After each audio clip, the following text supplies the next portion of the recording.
Ya, ya, ya. Oke, ini saya masih di Mbak Artik, masih di Mbak Artika lagi.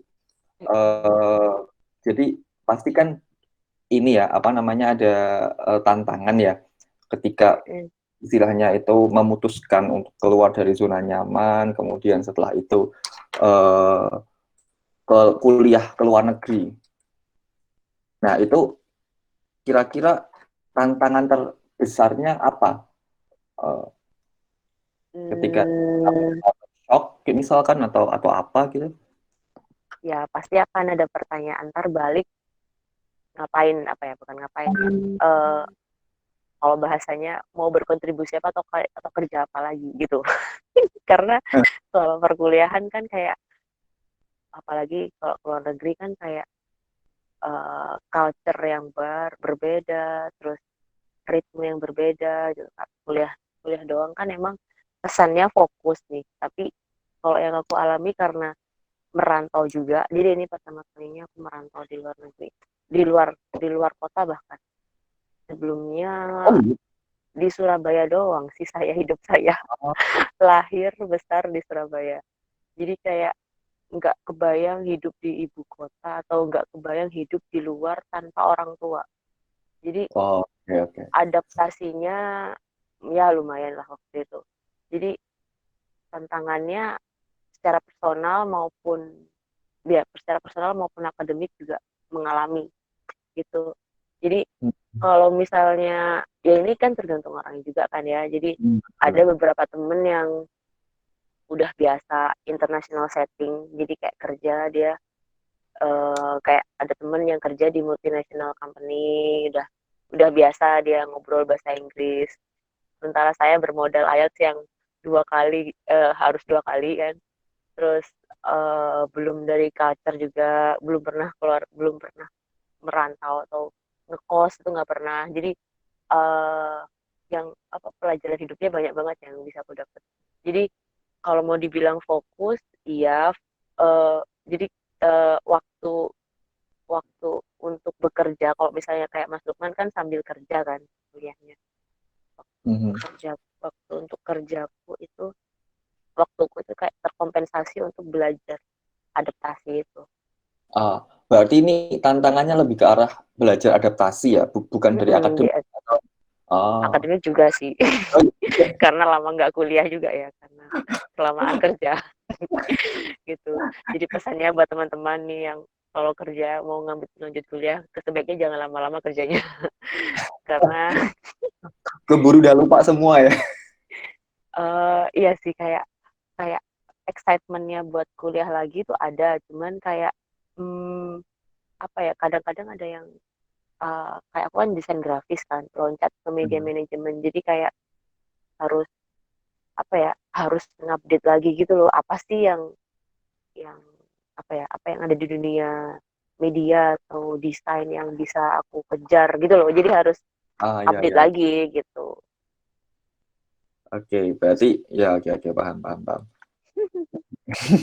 Ya, Ya. oke. Kalau dari Mas Lukman, nah ini pasti tadi kan Mbak Artika sudah menyinggung sedikit mengenai eh, bagi waktu antara kerja sama kuliah. Nah itu capek enggak segala macam. Pasti kan ada problem di situ kan. Ini bisa cerita nggak Mas Lukman bagaimana caranya membagi waktu?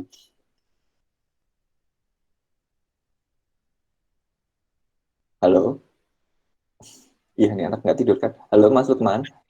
Iya, halo Mas Anggi. Oke, sudah sudah masuk ya. Oke, oke saya coba jawab cara Ah, bagi waktu ya kalau di pengalaman saya. Tapi sebelumnya saya mau nyambung sedikit dari Mbak Artika sebelum saya jawab. Ini hmm. khususnya buat teman-teman di forum diskusi ini, saya setuju dengan pendapat Mbak Artika bahwa kalau bisa kerja jangan lama-lama atau menunda. Kalau Anda memiliki keinginan untuk S2, sebaiknya jangan ditunda terlalu lama karena euforianya untuk S2 itu serunya itu tidak bisa kalian bayangkan sampai kalian terlibat sendiri di dalamnya. Itu kalau saya sih gitu. Jadi serunya S2 itu ya, disiplin ilmunya ya dikembalikan ke teman-teman masing-masing nyamannya seperti apa. Tapi memang Kalau memang teman-teman memiliki niat, udah memiliki wacana untuk pengen S2 ya, sebaiknya diusahakan dalam jangka waktu dan tempo yang secepat-cepatnya. Semoga ya kita berharap bisa dari jalur beasiswa atau dari jalur mandiri, ya insya Allah ada rezekinya seperti itu. Cuman pertama dari niat dan ya implementasinya seperti apa gitu sih. Kemudian kalau untuk cara membagi waktu antara kerja dan kuliah, gini, pertama kalau dari saya karena kerja bareng sama kuliah, yang pertama dilihat dulu lingkungan pekerjaan seperti apa, apakah mendukung untuk S2 atau tidak.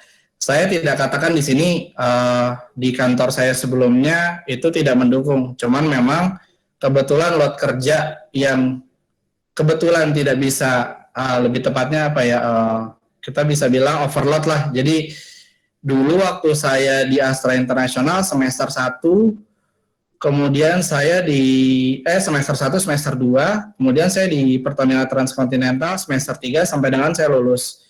Nah, selama 1 tahun saya berkuliah di PT Astra Internasional, jadi itu saya mengalami kesulitan yang cukup. Itu saya sudah menyampaikan sebelumnya ke atasan saya kalau saya mau izin S2, beliau mengizinkan, tapi tentunya dengan catatan pekerjaan kalau bisa diselesaikan. Oke, saya coba bagi.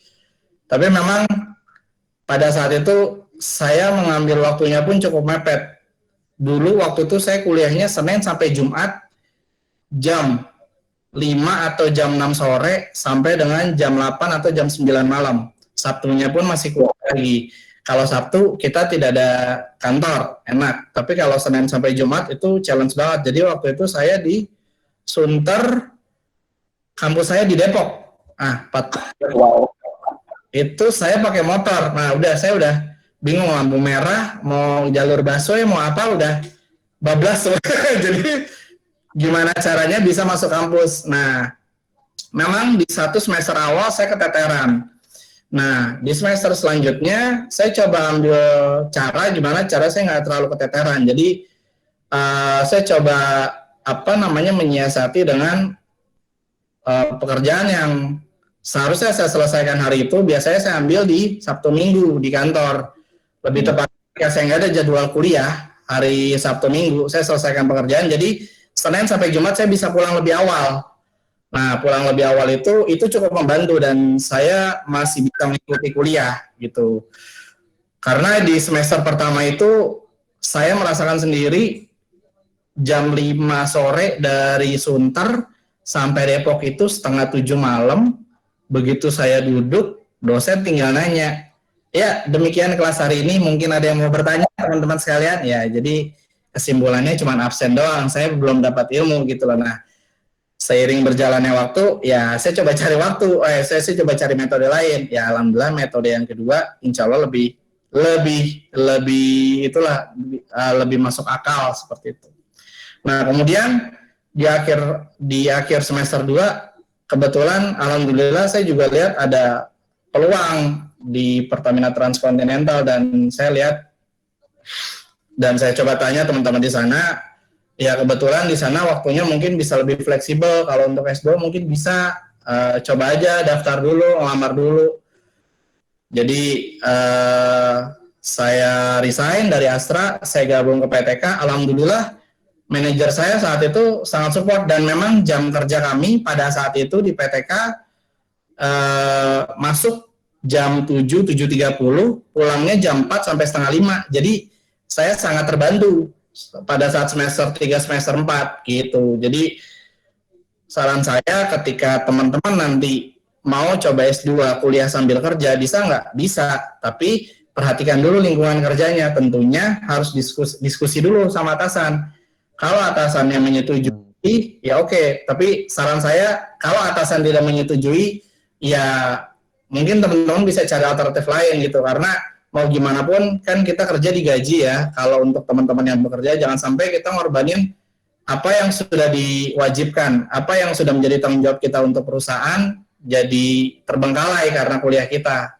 Seperti itu. Mungkin itu sih Mas Muji kalau masukan dari saya, pendapat dari saya. Oh, oke. Berarti, wah ini menarik. Jadi, Mas Lukman itu ketika, kan ini di tengah-tengah ya. Nah, Iya. itu resign dulu ketika mendaftar ke Pertamina, atau istilahnya itu diberi dua kaki gitu. Jadi masih di Astra, kemudian daftar ke Pertamina, atau resign dulu ke Pertamina. Lebih tepatnya sih saya waktu itu karena memang waktu itu lagi UAS, saya sempat jobless 1 bulan. Memang jeda waktu saya resign sama dengan waktu masuk itu masih ada 1 bulan sisa, dan itu saya pakai buat maksimalin di UAS. Jadi kayak ada waktu jeda kosong di tengah, itu waktu UAS semester 2 itu saya gunakan untuk UAS. Seperti itu sih Mas Muji. Jadi 1 bulan, one man notice saya habis di Juli, one man notice saya habis di Juli, Agustus saya keterima di PTK. Seperti itu. Oke. Berarti memang apa namanya, karena kan ya, tadi seperti yang diceritakan sama Mas Lukman, membagi waktunya kan susah gitu ya. Berarti kan tadi ternyata ada jeda 1 bulan itu pas UAS gitu kan. Jadi istilahnya ada waktu buat belajar gitu ya. Untuk itu kata-katanya gimana? Maksudnya nilainya jelek, atau ada yang bilang katanya, saya nggak tahu ya ini. Kalau untuk kelas karyawan itu lebih gampang. Iya nggak sih Mas Lukman, atau bagaimana? Atau sama aja sebenarnya gitu, sama reguler? Kalau dari saya sih balik lagi tergantung dosen ya. Sebenarnya kelas itu kelas karyawan. Cuman dosennya saklek, nggak memang, maksudnya di sini kita lihat waktu kuliahnya ya yang sudah ditentukan, misalnya jam 5 sampai jam 7. Kita datang setengah 7, jam 7 ada yang boleh masuk, ada juga yang nggak boleh masuk. Jadi memang ya kita yang harus diselesaikan sebagai mahasiswa di sini. Tapi kalau anggapan memang kelas karyawan lebih mudah untuk waktu, kebetulan sih saya waktu itu dapat dosennya yang saklek-saklek, jadi ya kalau nggak mau ikut kelas saya ya udah nggak usah ikut gitu. Jadi kita yang harus menyesuaikan gitu sih Mas.